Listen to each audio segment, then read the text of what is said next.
les États de la région souhaitent que la France s'en aille, la France partira. Je crains que ce ne soit pas une très bonne idée aujourd'hui. En tout cas, je dirais les choses de la manière suivante. Si demain, l'armée française devait totalement plier bagage, il est à peu près certain que la menace terroriste serait plutôt en augmentation, voire en expansion très rapide, plutôt qu'en diminution.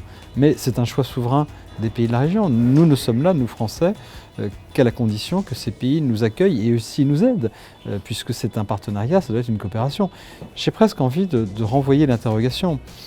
Souhaitez-vous effectivement, véritablement, que la France soit là, dès lors que vous ne semblez pas toujours, vous, gouvernement de la région, vous, État de la région, vous ne semblez pas toujours en mesure de créer les conditions, notamment en termes de gouvernance et d'organisation des forces militaires, pour que la coopération, que nous appelons de nos voeux au Sahel, se fasse dans les meilleures conditions. Premièrement, nous devons, en partenariat avec les gouvernements de la région, revoir les conditions de notre engagement. C'est peut-être un mauvais moment pour le faire, mais j'allais dire mieux vaut tard que jamais.